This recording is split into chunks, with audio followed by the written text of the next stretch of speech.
And okay, so first off, right off the bat, I'm gonna sit here and say this is, if you haven't seen the new episode of Doctor Who, it's the Doctor Falls. There's gonna be some spoilers in here, and just like fair warning, and there are spoilers.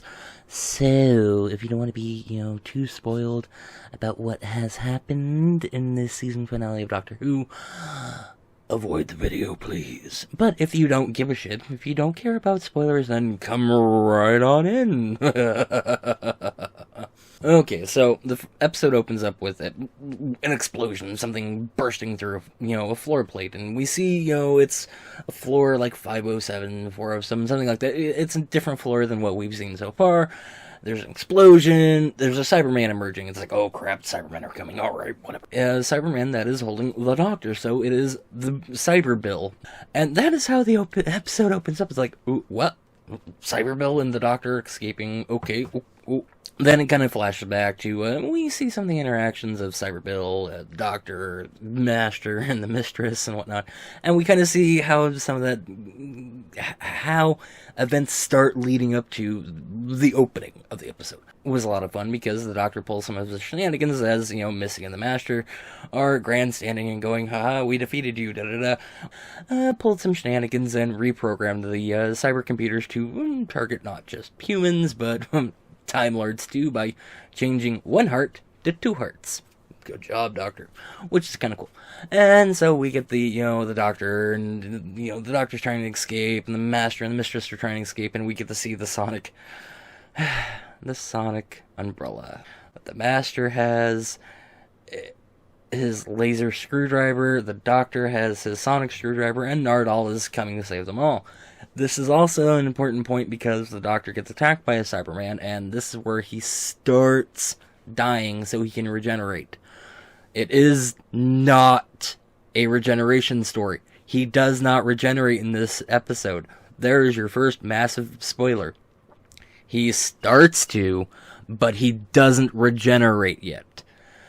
He doesn't regenerate until, I'm guessing, the Christmas episode. Barring something else I'm going to bring up here soon. So they do their great escape, and they get to one of the agricultural, floors, departments, whatever the hell it is. And that's, and that's where the main setting of the story takes place, is we get to see this main story of where the Master and the Mistress are, being dubious and doing their plots. The Doctor is trying to, rustle up these people to defend themselves. And Cyberbill is trying to comprehend that she's not human anymore. She's a Cyberman. Trying to accept being this thing that isn't human anymore. That isn't the person that she knows she is. But because her mental fortitude or something, her roles on mental fortitude are just brilliant, natural 20s.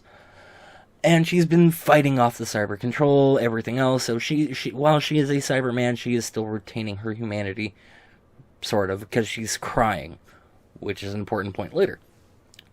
Then, off to the side of that, because there's so many elements to the story that's going on at the same time. The Doctor's trying to help Cyberbill, trying to help these people, and he is fighting his regeneration. You see him start to regenerate, it's starting at the hands and all that fun stuff, but he keeps fighting it the whole way. So this is probably the longest time he has fought a regeneration. So as the Doctor is, connecting with Cyberbill and, reminding her for humanity, keeping her grounded as a human that's just, unfortunately, got this body of, robotics, that it creates a nice little dynamic and interaction between that.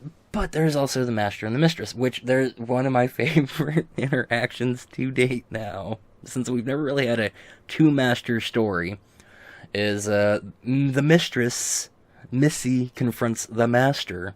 The Master gets a Time Lord Woody from the Mistress. There is other dynamics that, how she remembers being accosted as him by a very scary woman, reminding him he needs to keep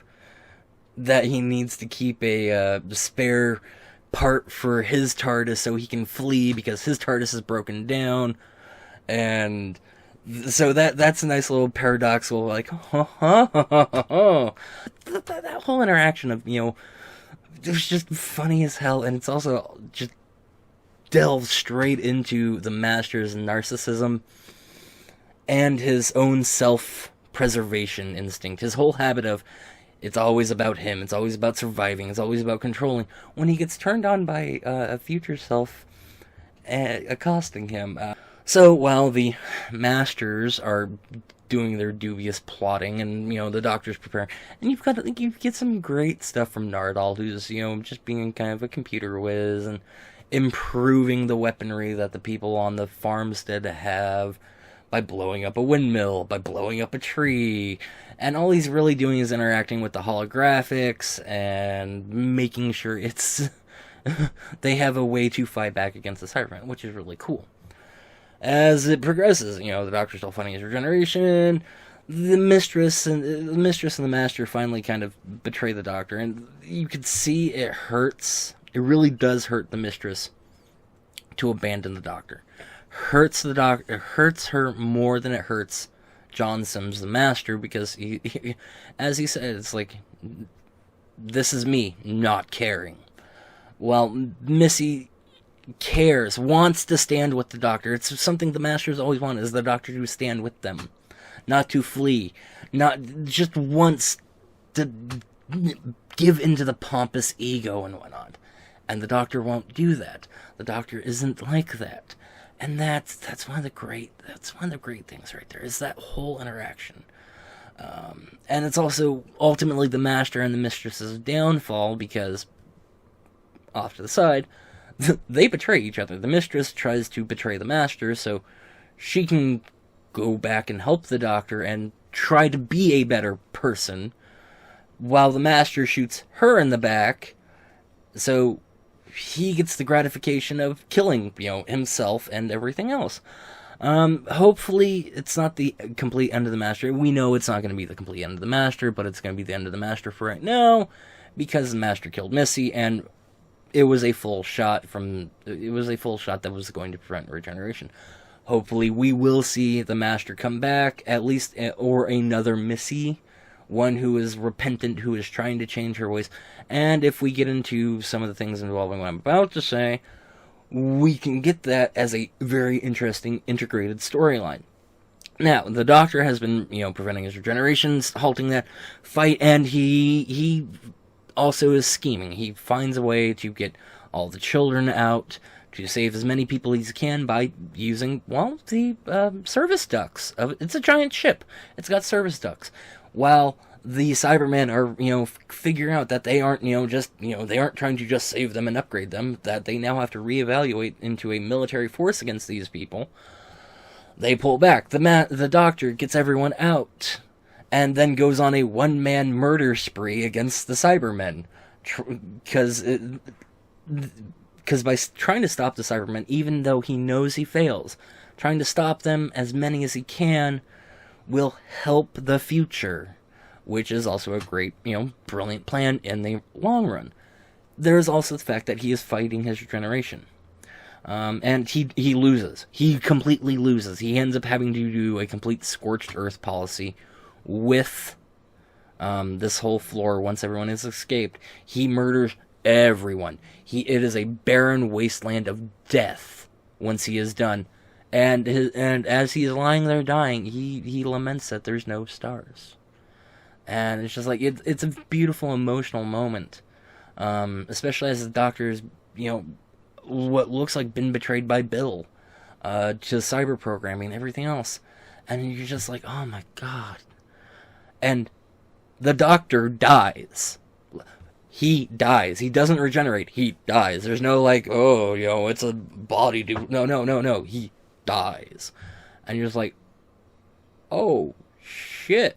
They were serious about this. Okay, okay. Good job. Good job. Good job there. Then we see Cyber Bill, who is beat up, who is broken, falling apart, and is crying over the Doctor's body. That's when the pilot comes back. Yes, Heather returns. And as we come to learn that the pilot and Heather aren't just programming, they aren't just this this liquid thing. It actually is Heather. It is Heather. The pilot and and Heather are one and the same now. They are the same being, able to. And the reason why Cyber Bill could cry was because the tears, because of always being able to remember. And it's just like, oh my god, the emotions, the beauty there, just oh my god.